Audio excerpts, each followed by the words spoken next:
Approved. Approved. Approved.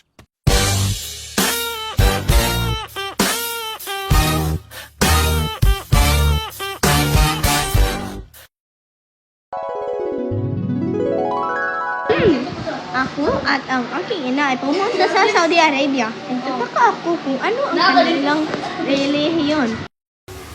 Aha! Meron ako ng isang idea na hayaan mo akong mag-isip muli dahil ang talakayan ay kahapon.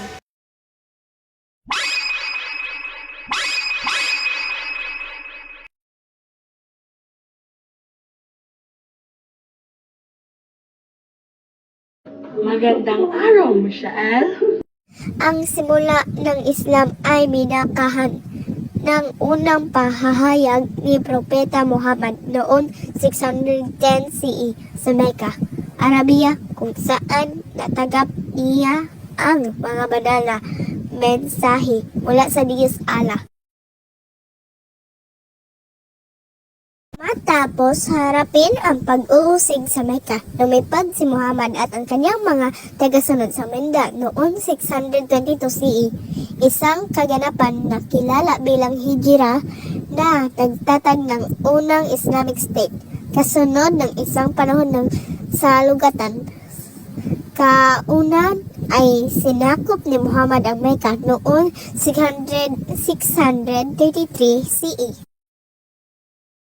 Na humahatong sa malawakan pagbabalik ng peninsula ng Arabia sa Islam sa oras ng kanyang pagkamatay sa paggilid ng 632 CE. Ito ang mga pangunahing pintura ng Islam. Ang Propeta Muhammad, ang tagapagtagtag ng Islam na pinaniniwalaan ng mga Muslim na ang huling propeta ng Diyos. Mecca, ang lungsod kung saan nagmula ang Islam at pinakabanal na city sa Islam, tahanan ng Kaaba. Magandang araw sa lahat. Ngayon, aming iuulat ang tungkol sa katurungan ng Islam at ang limang haligi ng Islam. Ang katuruan ng Islam ay nakabatay sa Quran at Sunnah. Ito nakapaloob ang mga paniniwala, kaugalian at tradisyon ng mga Muslim. Mahalagang bahagi nito ang tinatawag na limang haligi ng Islam. Ang unang haligi ay ang shahada o pagsaksi ng pananampalataya. Ito ay ang paniniwalang ang pagdeklara na walang ibang Diyos kundi si Allah at si Muhammad ang kanyang propeta. Ang ikalawang haligi ay ang sala o panalangin. Ang mga Muslim ay nagdarasal ng 5 beses sa isang araw. Ang susunod na haligi ng Islam ay ang zakat. Ang zakat o kawanggawan ay ang obligasyong magbigay ng bahagi ng yaman sa mga nangangailangan, karaniwang itinadya bilang 2.5% ng kabuuang yaman. Ang layunin ng zakat ay ang itinaguyod ang katarungan o at tulungan ng mga kapwa Muslim at ang mga nangangailangan sa lipunan. Ang pangapat na haligi ay ang Sawm o ang pag-aayon sa buwan ng Ramadan. Ang Sawm ay ang pag-aayon sa pagkain at inumin ng isang buwan mula sa umaga hanggang sa paglubog ng araw. Sa buwan ng Ramadan, ang ikalima na haligi ng Islam ay ang Hajj. Ang Hajj ay isang beses ng paglalakbay sa Mecca na obligation ng bawat Muslim na may kakayahan na isinagawa tuwing buwan ng Dhul al-Hijjah. Ang Hajj ay nagsisilbing simbolo ng pagkakaisa at pantay-pantay. Magandang araw, Michelle. Ang pamahalaang sultanato.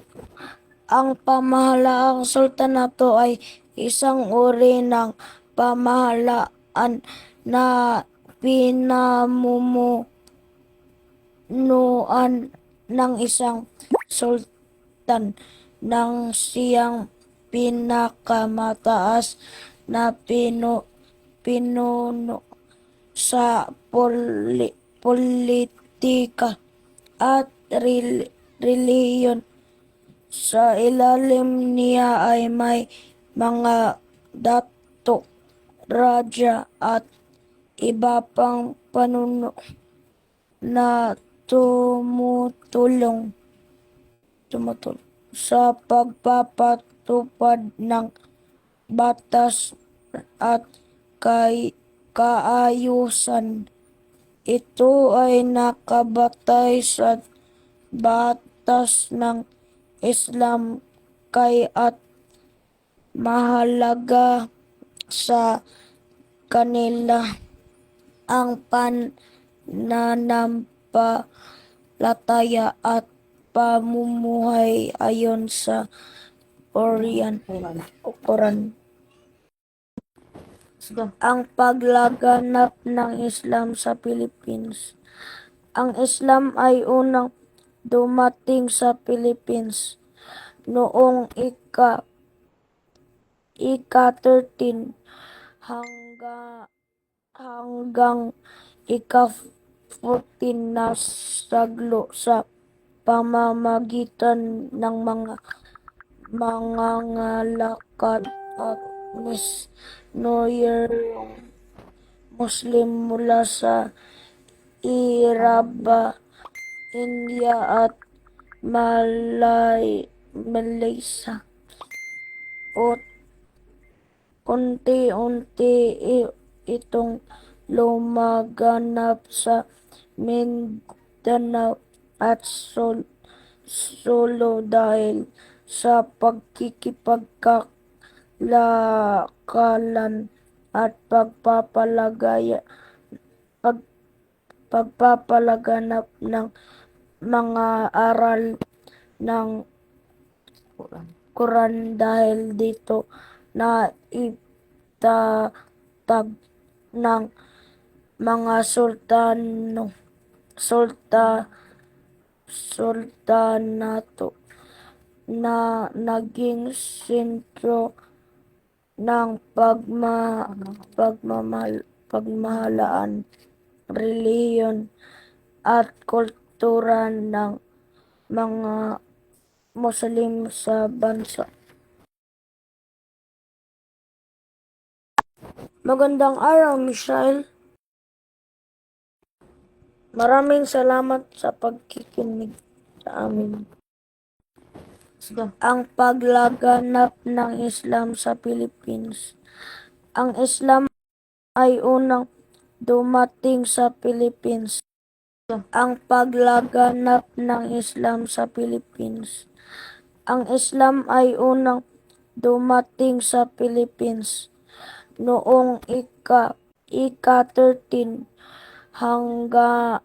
hanggang ika-14 na saglo sa pamamagitan ng mga mangangalakal at misyoneryong Muslim mula sa Iraba, India at Malaysia.